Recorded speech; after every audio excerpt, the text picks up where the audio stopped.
Before we get started, I just wanted to emphasize what Jay said a little bit ago before we started originally. There is a high level of confidentiality within our presentation, so there has been some things removed, specifically our tools, as well as our mention of our sponsor's name. Thank you all for respecting this, and we look forward to answering your questions after the presentation. So to begin here, this is the cost analysis of the Towing and Recovery Incentive Program, also known as TRIP, on the I-81 corridor here in southwestern Virginia. My name is Cole Froelich. I'm Cole Blaker. I'm Jakob Blumler. Lisa Cotodia, our team lead, is unfortunately unable to be with us today, but she's been an invaluable asset during this entire time. And Andy Schott, our faculty advisor, is out in the audience today from VTTI. According to the Virginia Department of Transportation, $1,200 a minute or $72,000 an hour is lost to the Virginia economy for every lane that is shut down on the highway. Why this became such an issue? This did become such an issue that the TRIP program, the Towing and Recovery Incentive Program, was created in Richmond, Virginia in 2018 in order to combat this issue. Since that time, according to our data, as well as other data we've received from several sources, there's an 88% clear rate of 0 to 4 hours on these highway lanes, meaning they're shut down for 0 to 4 hours, 88% of the time. These data sources came from the Virginia Department of Transportation, as well as Parsons, the third-party entity who is currently implementing the TRIP program here in southwestern Virginia. Now, what makes a TRIP call, you may be wondering? Well, first off, it must involve a commercial vehicle crash. If there is no commercial vehicle crash involved, it is not a TRIP call. Secondly, if there is a commercial vehicle crash that involves a lane closure or a fire, it is immediately supposed to be tripped as a TRIP call. The problem that we came up with was estimating the cost of a new or an existing business in the towing and recovery industry under this new program that has been admitted.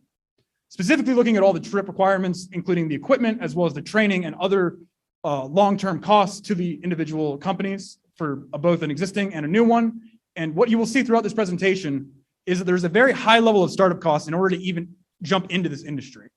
So now I'm going to pass it off to Cole Blaker to talk a little bit more about this map here. Thank you, Cole. So TRIP has divided the I-81 corridor into 14 different zones, with zone 1 starting down here and ending with zone 14 up to towards the north. So most of these zones have 2 companies that operate in them, and with a few having 1. And for those zones that have 2 companies, they actually share responsibility. So one company will have the responsibility for that zone 1 week, and the other company will have responsibility for that zone the next week. So now moving on, I want to talk a little bit about our main inputs we use in our analysis. So the first is that this is a new venture started by someone who has been in the industry. And the reason we're treating it this way is because TRIP has a requirement that you must be in the industry for 2 years prior to applying to join. Now, with that said, this analysis doesn't cover the 2 years prior that a new company would have to do before joining. So just keep that in mind as we move through this presentation. Now, our next input is that this new venture will use TRIP data as its only source of revenue, and we'll have 1 set of TRIP required equipment. And then we'll be using the anticipated case, which I'll get into a little more detail later. Moving on to some more inputs here, we're going to be using the average for our zone, which is taking the average across all those 14 zones and using it in our forecasting method. And then we're also assuming that we're going to be sharing this zone, and this new venture will have 5 operators, 1 supervisor, and 1 office staff member, with those 5 operators and 1 supervisor responding to every TRIP call. So now I want to talk a little bit about our financing inputs. So if a company were to start from scratch here, they would have to spend roughly $2 million just to buy the required equipment. And we're assuming most of these companies are going to have $2 million in liquid capital to start. So we're assuming they're financing this equipment with an annual rate of 10% while putting 10% down and financing it over 7 years. So with that, we would have a down payment of just over $205,000 with a monthly payment of roughly $31,000. So now if we can move on, I'll talk a little bit about the TRIP incentive structure. So when a company gets a TRIP call, there are 4 main things that could come of it. So the first is that they could receive a $2,500 incentive bonus, and this is for meeting all the TRIP requirements. The next, they could receive a $3,500 incentive for meeting all those requirements, as well as bringing special equipment as per the TRIP booklet. And then finally, our last 2 things that could happen is they could receive no incentive and a disincentive, which I'll touch on a little bit here in a second. But what we actually did is we divided the TRIP data into 3 categories for the 2,500, 3,500, and no incentive. And we treated no incentive as a category for the no incentive and disincentive, because what the disincentive does, it takes away from the next incentive payment. So after categorizing the data, we took the percentages and they're actually working as probabilities within the back end of our model. So now if we want to move on, I'll talk about how you actually lose that incentive payment. So there are 4 main ways you could forfeit the trip payment. So the first is the failure to arrive on scene in the established time. Next, if the required work to open all lanes is incomplete. And then if all lanes are not open within the 90 minutes of being given a notice to proceed, then they will lose the incentive payment. And then finally, if the trip personnel fail to wear the class 3 safety vest, they will lose that trip incentive. So now moving on, we'll talk about the disincentive and how a company actually receives this. So if all lanes are not open within 3 hours of getting that notice to proceed, then the company will receive a flat fee of $600. And if they're not open within 4 hours, then an additional $10 per minute will be charged to that company. And like, as I said before, this disincentive will take away from their next incentive payments. So now if we can move on, I'll talk a little bit about time categories, which are also from that trip data set. So we categorize crashes into 3 different categories, with category A being 0 to 4 hours, category B being 4 to 8 hours, and category C being 8 or more hours. And we took those percentages and used them as probabilities within the back end of our model as well. And we use these categories to assign times as well as fuel costs for individual wrecks within our model. And if you look here at the table, you can see how these are assigned. So now I'm going to pass it off to Jakob to talk more about trip cost. Thank you, Cole. So moving on, let's talk about another big factor. Our analysis was based on the trip costs. So one of the original project objectives here were to display the full cost a newly formed towing venture can expect when entering the industry under the trip guidelines. And as Cole mentioned earlier, it's important to know that there's a very high initial capital investment that Trip requires in order for a company to join Trip. And we also divided our costs into different categories. We got equipment, facilities, labor costs, administrative costs, tax expenses, and fuel costs. And equipment and facilities are by far the highest cost, as we could attribute about 41% of overall cost to equipment and facilities. So moving on to the next slide, here we can see the total cost over four years that a newly formed towing venture can expect when entering Trip. And as I mentioned earlier, so there's a very high initial capital investment in month 0 of $550,000, which also explains a very high number in year 1 of roughly $2 million. And to give a quick insight here, initial costs include things such as fencing costs. It's actually one of the Trip requirements to have your property fenced out. There are very high training costs that incur month 0 and all the down payments on Trip vehicles. And to reiterate, all these costs incur before you can even start operating on the Trip. In year 2, we can see a pretty significant drop due to these initial costs dropping out. And in year 3 and 4, we see a slight increase due to factors such as salary growth. So that's it from the Trip costs. I'm going to pass it back to Cole to talk about our estimation of RECs. Thank you, Jakob. So we consulted with a subject matter expert on how to go about forecasting RECs within Excel. So after consulting with our subject matter expert, we actually came up with using simulation. And what simulation allowed us to do was input cases within our model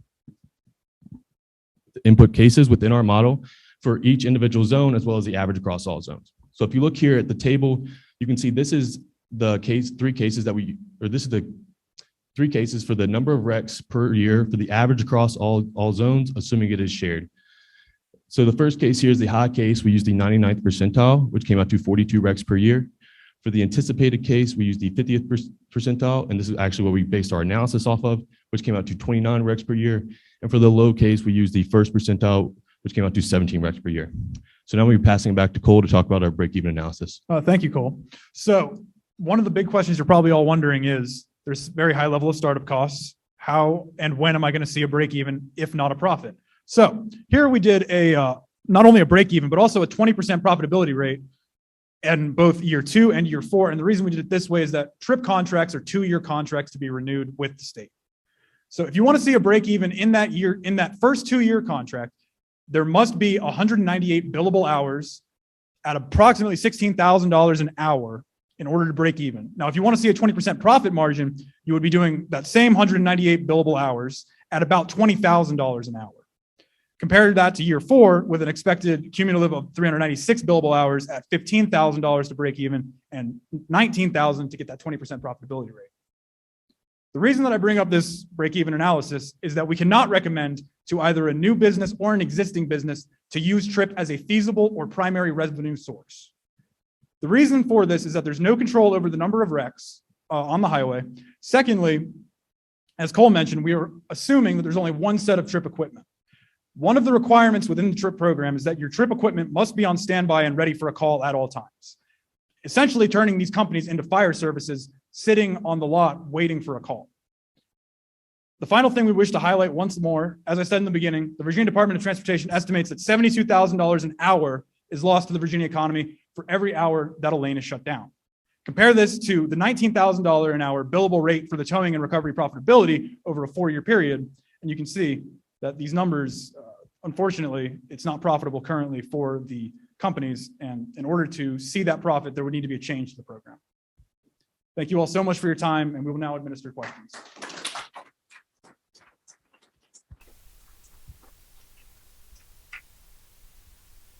Yes. Did your break-even data account for collectability problems?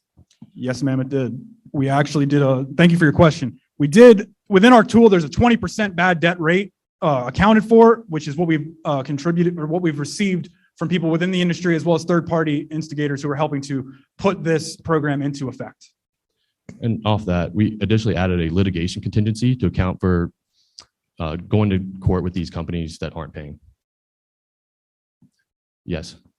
So I'm wondering, based on your outcome, is one of the recommendations that VDOT or the government subsidize entry into this market to improve response rates and reduce the lane closures?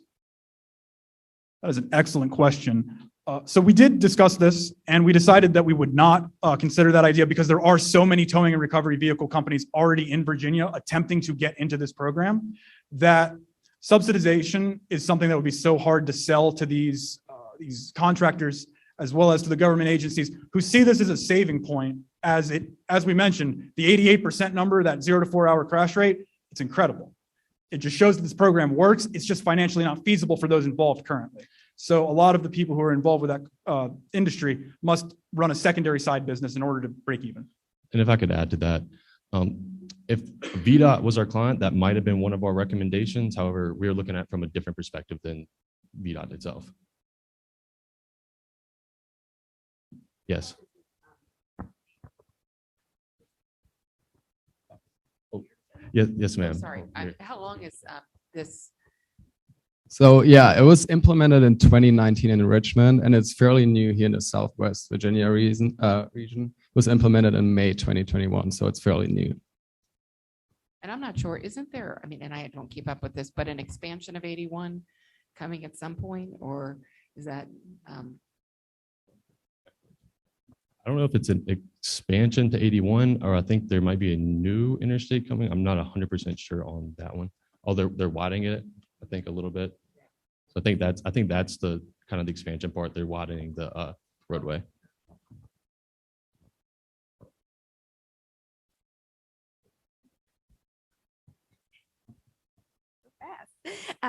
Other than concluding that it was not profitable, what suggestions do you have to make it so that it would be profitable? Absolutely. I'd love to take that. So the first thing is that we would need to see some kind of legislation and or some kind of protection for the towing and recovery vehicle companies that are getting hurt by either year-long litigation battles to get their money or just strictly not receiving any of that monetary transaction. And the issue is that one of the things that we may not have mentioned is that you are called to these calls immediately, and there is no promise that these insurance companies that may be something we also missed. The insurance companies are technically the ones who are supposed to be paying out the trucking companies because it is their accident. However, the issue that comes along that we mentioned is that you either begin litigation battle because they don't wish to pay the number that they don't feel is fair, or they don't have that level of insurance and they can't afford it. Thank you so much for that question. So our main recommendations would definitely be to change the incentive program in order to better incentivize these companies to come to these calls. Another thing that we didn't mention was that this program did begin its implementation during COVID. So there was a lot of, maybe it was put back on the back burner because there was a lot of other more pressing issues at the time. So we think that there should be a retraining of not only trip guideline, not only the trip operators, but also the Virginia State Highway Troopers, as well as the any other police that are involved in making these trip calls. Thank you. Okay, so that sort of leads into, you said that the towing companies are called out immediately. What if there's a fatal accident and there needs to be an investigation? How does that turn around and bite them too? So the way this actually works, so there's a running clock once they get on there. And when I mentioned the notice to proceed, they'll be given a notice to proceed after such like an investigation like that is done. And then that's when their clock will start for that 90 minutes to 3 hours. Any more questions? Thank you all so much. Thank you all.